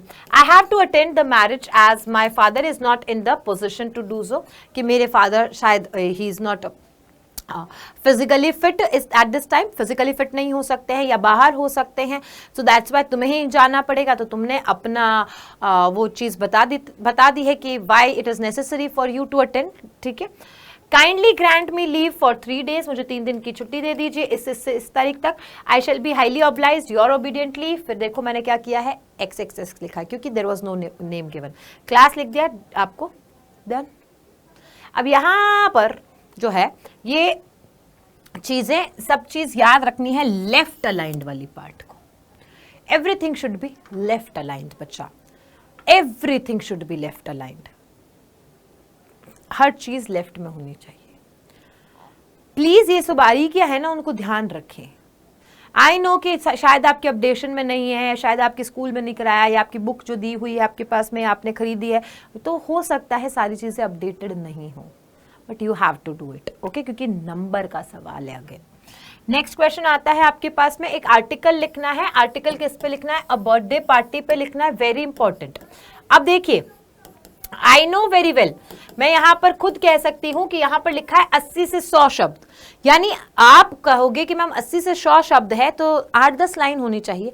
नहीं, मेरे देखिए 1 2 3 4 5 6, अगर एक लाइन में सिर्फ 6 शब्द आ रहे हैं, एक लाइन में सिर्फ 6 शब्द आ रहे हैं, तो 6 कम 6 है ना और मैंने कहा यहाँ पर 6 कम 6 ही आएगा यहाँ पर, और फिर कितना बच गया यहाँ पर? 4 बच गया, ठीक है? 4 बच गया, तो 6 4 कर देंगे हम, है ना? तो कम से कम कितनी हो गई हमारे पास में? 14 लाइन, ठीक है? सॉरी 6 4 कैसे, 6 5 36, 6 36, 6 36 होता है, ठीक है? तो कम से कम 16 लाइन तो लिखनी पड़ेगी हमको, क्योंकि मेरे तो एक लाइन में ही कितने शब्द आ रहे हैं? 1 2 3 4 5 6, तो ये डिपेंड करता है। अब तुम देख लो कितना बड़ा लिखा है मैंने। It is necessary to write, भाई वो तुमको ऐसे 7-8 नंबर दे देगा क्या? ऐसे 7-8 नंबर नहीं मिलेंगे आपको, ठीक है? आपको लिखना पड़ेगा, और यहां पर आपको हिंट भी दिया है। मैं तो कह रही इन हिंट से भी लिख लोगे ना तो भी तुम्हारे कम से कम 15 लाइन तो बनी ही जाएगी, सिर्फ इन हिंट से लिख लोगे तो। और कब कितनी बार रिपीट हो रहा है, यू कैन सी इट। 23 में आया है, 24 में आया, 25 में आया, 26 में भी आएगा, ठीक है? सो अब बर्थडे पार्टी है, इसमें whose birthday party it was, यानी किसकी बर्थडे पार्टी थी, क्या टाइम पर था, है ना, क्या जगह पर था, उसका सारा डिस्क्रिप्शन बताना है। सेलिब्रेशन कैसे किया एंड योर इंप्रेशन, सब कुछ बताना है, सब कुछ बताना है। जो यहाँ नहीं लिखा है वो भी बताना है। तुम क्या कपड़े पहन के गए, तुम उसके लिए क्या गिफ्ट लेके गए, कब केक कटा था, उसके कितने सारे दोस्त आए थे, तुमने क्या खाया, वहां पर दोस्तों ने क्या खाया, कैसे डेकोरेशन था, everything you have to write it. जो सारे पॉइंट्स आते हैं इसको कभी भी डायरेक्ट आंसर लिखने मत बैठ जाना। जो भी सारे पॉइंट्स आते हैं सबसे पहले रफ वर्क दिया होता है, आपके जो आंसर शीट होती है, तो आंसर शीट में सबसे लास्ट में रफ वर्क दिया होता है। नहीं दिया है तो उस पर खुद लिख दो रफ वर्क, और वहां पर लिखो पॉइंट्स, है ना, कि ये पॉइंट्स है। अब कई बार लिखोगे पॉइंट्स तो समझ में आएगा नीचे वाला पॉइंट सबसे ऊपर आना चाहिए, तब अब आगे जाकर के उसे सही लिखो। आई बात समझ में? तो शॉर्ट पॉइंट्स पीछे लिखो एंड देन फेयर आउट बाद में करो, ठीक है, देखिए आपने पहले बीच में क्या लिखना है, क्योंकि आर्टिकल लिख रहे हैं तो बीच में आपको हेडिंग डालनी ही डालनी है। इस तरीके से आप अंडरलाइन करके या हाईलाइट करके जिस तरीके से भी करना चाहे करेंगे। So recently I attended a birthday party and एक क्या थी, फन फिल्ड थी और मेमोरेबल एक्सपीरियंस था। It was my friends birthday party and which was held at a local restaurant in the evening. बता दिया, मेरे फ्रेंड की बर्थडे पार्टी थी, प्लेस बता दिया आपने कि एक लोकल रेस्टोरेंट में ही था, और कब था, टाइम क्या था, इवनिंग था। Okay, moving ahead. रेस्टोरेंट जो था it was decorated with colourful balloons, restaurant को बलून से डेकोरेट किया। Streamers creating a festive atmosphere, तो बलून्स थे, स्ट्रीमर्स थे, वो सब थे, तो उससे क्या हो गया, एकदम फेस्टिवल वाला लग रहा था। The celebration was attended by close friends and family. कौन कौन आए थे बताया आपने, family members of the birthday boy who was dressed in his best attire. उसने क्या पहना था, तो he was dressed in best attire. Party included cake cutting, party में क्या हुआ, केक कटिंग हुआ, म्यूजिक हुआ, डांसिंग हुआ। Everyone was in high spirits, सब जने जो है बड़े ही खुश थे। Through the evening the food was delicious, खाना कैसा था, बढ़िया था, प्लेंटीफुल, बहुत सारा था, कमी नहीं पड़ी थी। And the drinks kept flowing, और ड्रिंक्स भी आती जा रही थी, आती जा रही थी। एडिंग टू पार्टीज एक्साइटमेंट, जिससे कि पार्टी की एक्साइटमेंट और बढ़ती जा रही थी। ओवरऑल आपने लास्ट पैराग्राफ में बता देना है कि पूर्ण रूप से अगर हम बात करें तो it was a delightful and enjoyable experience, कि बड़ा मजा आया था, बहुत मजेदार एक्सपीरियंस था ये। I was happy to be part of the celebration, मुझे बहुत अच्छा लगा, मैं बहुत खुश हुआ कि अरे वाह, ऐसे इतना बड़ा सेलिब्रेशन में मैं भी उसका एक भाग था। The birthday party was a perfect blend of fun, food and friends, and I am sure it created memories that will be cherished for years to come. आज लास्ट में आपने फिर से वापस वही बात बता दी कि पूरा जो सेलिब्रेशन है बर्थडे पार्टी का, उसमें फन था, फूड थे, फ्रेंड्स थे, और ऐसी यादगार मेमोरी बन गई है कि सालों सालों तक हमें ये याद रहने वाली है। ओके, बर्थडे पार्टी के अलावा आपके आर्टिकल आ सकता है अ विजिट टू अ जू के ऊपर आर्टिकल आ सकता है, आर्टिकल आपके पास में आ सकता है सिंपल सा मॉर्निंग वॉक पे, या फिर आपके आर्टिकल आ सकता है स्पोर्ट्स के ऊपर, गेम्स एंड स्पोर्ट्स के ऊपर। तो ये 3-4 आर्टिकल्स मैंने आपको बता दिए, इनमें से आपको कोई भी याद है तो that means you don't need to worry at all, आपका अच्छे से बन जाएगा, आर्टिकल में नंबर पूरे आ जाएंगे। Last question of the day, last question of the paper, and that is report writing. Report writing है, इंडिपेंडेंस डे पे आपको रिपोर्ट लिखना है, और आपको हिंट्स भी दिया है। हमेशा आज से आज तक आपको रिपोर्ट राइटिंग किस पे पूछी गई है, या तो रिपब्लिक डे, या इंडिपेंडेंस डे, या एनुअल फंक्शन पे पूछी जाती है, या स्कूल में साइंस फेयर है। ये 4 के अलावा कोई भी नहीं आएगा। इन चारों में से आपको कुछ भी याद है तो बहुत ही बढ़िया है, क्योंकि ऑप्शन आता है इसके अंदर, तो आप ऑप्शन में से कुछ अटेंड कर लोगे। मुझे पक्का श्योरिटी है कि इंडिपेंडेंस डे आएगा ही आएगा। ठीक है, तो इंडिपेंडेंस डे के अंदर आप क्या क्या बता सकते हैं, हिंट्स आपको दे रखी है यहां पर, जैसे कि स्कूल का डेकोरेशन हुआ है, फ्लैग हॉइस्ट हुआ है, सिंगिंग ऑफ नेशनल एंथम गाया गया, कल्चरल प्रोग्राम हुआ, प्रिंसिपल स्पीच हुई, डिस्ट्रीब्यूशन ऑफ स्वीट्स यानी कि मिठाइयां बांटी गई। आप इसमें कुछ और ऐड ऑन करना चाहते हैं तो वो भी ऐड ऑन कर सकते हैं, जैसे कह सकते हैं कि कुछ बच्चों ने प्ले करके दिखाया था, कुछ बच्चों ने रुला देने वाला गाना गाया था, तो जो भी आप ऐड ऑन कर सकते हैं आप ऐड करेंगे, करना जरूरी है। ठीक है, again it is written 80 to 100 words, but इसमें लिमिट में नहीं रहना है, बट इसका मतलब ये भी नहीं है कि पन्ने ही भरते जाना है। ओके, आप में थोड़ा सा सेंस होना चाहिए कितना क्या लिखना है। नाउ बिकॉज ये रिपोर्ट राइटिंग है तो ये आपका ऐसे आएगा ही, इंडिपेंडेंस डे सेलिब्रेशन और फिर बायलाइन आएगी, ये फिक्स होता है, आता है। अब आ गया इंडिपेंडेंस डे कब है, 15 अगस्त। तो ऑन 15 अगस्त इंडिपेंडेंस डे ये सेलिब्रेट किया गया था हमारे स्कूल में, बहुत ही ग्रेट एंथुसियाज्म के साथ में और पेट्रियोटिज्म के साथ में, देशभक्ति के साथ में। पेट्रियोटिज्म का मतलब क्या होता है, देशभक्ति। स्कूल बिल्डिंग वो ब्यूटीफुली डेकोरेटेड की गई थी, किससे, ट्राई कलर फ्लैग्स के साथ में, बलून्स के साथ में। फ्लैग होइस्टिंग सेरेमनी हुई और ये कंडक्ट कराई गई थी किसके, in the presence of students, teachers and staff members, followed by the singing of national anthem. अब आप यहाँ पर एक वर्ड लिख सकते हैं, और वो वर्ड क्या लिख सकते हैं, वो वर्ड लिख सकते हैं कि ये किसने किया था, किसने किया था, प्रिंसिपल सर ने किया था या प्रिंसिपल मैम ने किया था। जो यहाँ पर मिसिंग लग रहा है मुझे वो आप ऐड कर सकते हैं कि फ्लैग होइस्टिंग किसने करी थी। Flag flag hoisting ceremony it was conducted by, और हम कह सकते हैं किसने किया था, तो वो प्रिंसिपल सर या मैम ने किया था। कहाँ किया था? प्रेजेंस ऑफ, मतलब किसकी उपस्थिति में? स्टूडेंट्स, बच्चों की उपस्थिति में, टीचर्स, जो भी सारे हमारे टीचर्स हैं वो, और स्टाफ मेंबर्स, इवन आप यहाँ पे पेरेंट्स भी ऐड कर सकते हैं, क्योंकि ज्यादातर गांव के अंदर ऐसा देखा जाता है, गांव की जो स्कूल्स होती हैं तो वहां देखा जाता है कि स्टूडेंट्स के साथ साथ में पेरेंट्स भी होते हैं वहां पर प्रांगण में उपस्थित। Followed by singing of the national anthem, यानी कि पहले क्या हुआ? पहले फ्लैग होइस्ट हुआ, उसके बाद में नेशनल एंथम गाया गया। कल्चरल प्रोग्राम्स हुए थे, showcased various performances by students including speeches भाषण दिए, कुछ ने डांस किया, कुछ ने पेट्रियोटिक सॉन्ग्स गाए।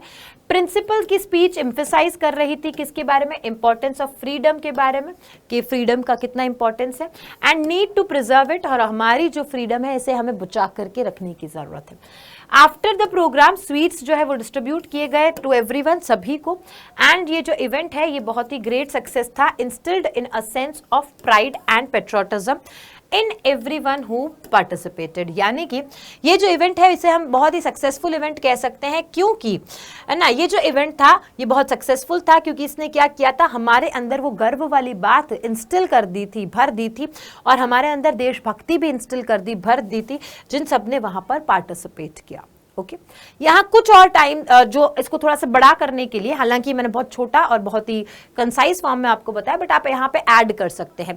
जैसे यहाँ पर मैंने सब कुछ एक साथ में लिखा है तो आप ऐड कर सकते हो कि क्लास 10th के बच्चों ने स्पीचेस दी थी, क्लास 9th के बच्चों ने पेट्रियोटिक डांस करके बताया था, है ना, पेट्रियोटिक सॉन्ग्स भी गाए गए थे, कुछ स्किट्स किए गए, कुछ प्ले के पार्ट्स प्ले करे गए थे, तो वो जो सारी चीजें हैं ना वो थोड़ी आप यहाँ पर ऐड कर सकते हो। Okay, so Here we have done everything in today's class. आज की क्लास में सब कुछ कर चुके हैं हम। यही पेपर आपके आएगा और मैं आपको यहाँ पर बता देती हूँ श्योरिटी के साथ में कि आप मुझे कहने वाले हैं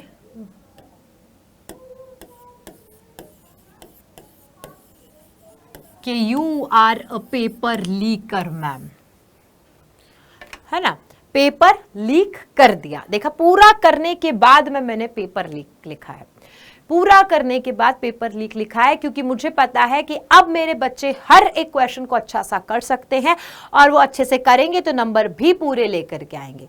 जहां बात अपने 100% देने की हो बेटा, तो कभी पीछे नहीं छूटना चाहिए, कभी पीछे नहीं रहना चाहिए, 100% दो। कोई भी क्वेश्चन ऐसा है जो तुम्हें नहीं भी आता है तो भी उसके ऊपर टाइम लगाओ, उसको सोचो, इर्द गिर्द देखने की बजाय उस क्वेश्चन को सोचो, उस क्वेश्चन पे दिमाग लगाओ, कुछ तो याद आएगा, ऊपर नीचे आगे पीछे कुछ भी लिख के आना, लिख के जरूर से आना, पेपर छोड़ के मत आना, बिल्कुल पेपर छोड़ के नहीं आना है आपको, ठीक है। एक टाइम मैनेजमेंट का ध्यान रखना मेरे बच्चों, मेरे प्यारे बच्चों, बहुत बहुत बड़ी बात बता रही हूं। टाइमर जो है वो टाइमर कैसे खत्म हो जा रहा है इधर उधर कुछ समझ में नहीं आता है, टाइम कहां खत्म हो जाता है नहीं पता चलता है, तो इसलिए मैं आपको बता रही हूं टाइम के साथ में आपको मैनेज करना है। जो छोटे क्वेश्चंस हैं उनको उतना ही वक्त देना है, ऐसा नहीं करना है कि 2 नंबर का क्वेश्चन है और तुम 2-2 पेज तक लिखे जा रहे हो, 2-2 पैराग्राफ्स लिख रहे हो, 2 नंबर के क्वेश्चन में कोई मतलब नहीं निकलेगा। और ऐसा भी मत करना कि लॉन्ग क्वेश्चन है 7 नंबर का, तुम सिर्फ जो है 2-4 लाइन 5 लाइन लिख के आ गए, ये भी मत करना। यहीं पे सब जने गड़बड़ करते हैं। दूसरी मोस्ट इंपॉर्टेंट बात, अगर तुम्हें मैं एक as a teacher, as a friend, जो तुम मुझे अपनी दीदी मानते हो, जो मानते हो, उस तरीके से एक सलाह दूंगी, तो एक सलाह यही दूंगी, जो सबसे पहले आता है बेटा वो अटेंड करना है, जो सबसे पहले आता है तुम्हें वही अटेंड करना है, क्योंकि वहां पर आपका उससे कॉन्फिडेंस बढ़ेगा, आपको पता है कि खट खट खट खट खट खट मेरा ये हो गया है। दूसरी बात, लॉन्ग क्वेश्चंस के लिए टाइम छोड़ना। जब आप बहुत सारे क्वेश्चंस कर रहे होते हो, लिख रहे होते हो, तो स्पीड कहीं ना कहीं आपकी स्लो हो जाती है एट द एंड, पीछे पहुंचते पहुंचते एक तो ना राइटिंग समझ आती है ना आपकी स्पीड हो बचती है, हाथ दुखने लग जाते हैं। तो इसके लिए मैं आपको बता रही हूं कि शुरुआत में राइटिंग अच्छी करके एंड में राइटिंग खराब करोगे, नंबर कटेंगे तुम्हारे, स्पेलिंग मिस्टेक्स करोगे, नंबर कटेंगे तुम्हारे। तो आपको क्या करना है, एक अच्छी पेस बना करके लिखना है, मतलब मध्यम तरीके से एवरेज में के लिखते जाना है, लिखते जाना है, लिखते जाना है। लॉन्ग क्वेश्चंस के लिए 1 घंटा पहले निकाल करके कि अब मेरे सारे शॉर्ट क्वेश्चंस हो गए, जैसे 3 घंटे हैं तो 1.5 घंटे घंटे में सारे शॉर्ट क्वेश्चंस कर लिए आपने, ग्रामर के क्वेश्चंस कर लिए आपने। अब बच्चा आपके पास में पीछे का 1.5 घंटा, तो उसमें राइटिंग सेक्शन के क्वेश्चंस करने हैं आपको, और सारे लिटरेचर के जो क्वेश्चंस आते हैं, जो 4 नंबर और 6 नंबर और एस नंबर के क्वेश्चन आते हैं, उन क्वेश्चंस को अटेम्प्ट करना। ऐसे तरीके से करोगे बहुत आसानी से हो जाएगा क्वेश्चन पेपर, एक भी क्वेश्चन नहीं छूटेगा। बस समय का ध्यान रखते रहें कि समय जो है वो कहीं खराब तो नहीं कर रहे हैं। कोई क्वेश्चन नहीं आ रहा है लेकिन अगला क्वेश्चन आता है, पर आप तो क्या कर रहे हो, उस क्वेश्चन को लेकर के बैठ गए हैं, सिर्फ उस क्वेश्चन को लेकर के बैठ गए हैं, सोच रहे हैं, पेन हिला रहे हैं, इधर देख रहे उधर देख रहे हैं, कुछ नहीं होगा, कुछ भी नहीं होगा, बता देती हूं मैं। आप नेक्स्ट क्वेश्चन कर लो, जो आ रहा है वो पहले करो, ठीक है। लास्टली आपको अगेन फिर बता रही हूं, नीट एंड क्लीन करके आना, जिनकी राइटिंग अच्छी नहीं है या कर्सिव राइटिंग नहीं आ रही है हमें, या ये जो भी है, साफ सुथरा पढ़ने लायक लिख के आना। दूसरा, काट छाट नहीं करना है, गचड़ पचड़ नहीं करना है। अगर गड़बड़ हो गई है, गलती हो गई है, एक लाइन स्ट्राइक मार दीजिए उस पर, एक लाइन स्ट्राइक कर देंगे तो बस कोई दिक्कत नहीं है, ज्यादा गड़बड़ नहीं लगेगा।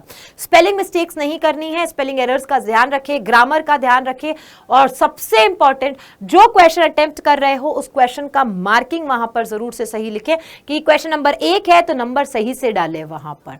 बाकी I am there for you, I will pray for you, and definitely आपका एग्जाम बहुत ताबड़तोड़ होगा, फोड़ के आओगे। और मैं बस उस क्षण, उस पल का इंतजार कर रही हूं कि मेरे बच्चे एकदम ताबड़तोड़ तैयारी करके जा रहे हैं, और इनको पेपर लीक करके मैंने दे दिया है, और अब ये टॉप करेंगे, ये बेस्ट करके आएंगे, और इनको अभी इतना कॉन्फिडेंस बूस्ट हो जाएगा कि जब नेक्स्ट टाइम इनका मेन बोर्ड्स होगा तब ये कहेंगे कि मैम अब तो आप ऐसे करवा लो हमारे से, हमें इतना अच्छे से आता है। So all the very best मेरे बच्चों, मैं हूं तुम्हारे लिए, मैं तुम्हारे लिए प्रे करूंगी। ओवर कॉन्फिडेंस में नहीं जाना है, या अपना कॉन्फिडेंस डाउन भी नहीं करना है, जितना आता है उतना ही कर सकते हो उस वक्त। तो पूजा मैम को जरूर उस वक्त याद कीजिएगा कि पूजा मैम होती हमारे पास में यहाँ पर, तो वो हमें क्या सलाह देती, हमें क्या समझाती, हमें क्या करवाती। बस मेरे शब्दों को याद रखना एग्जामिनेशन हॉल के अंदर, और सब कुछ बेस्ट होगा। टडास, bye bye, all the very best, sayonara.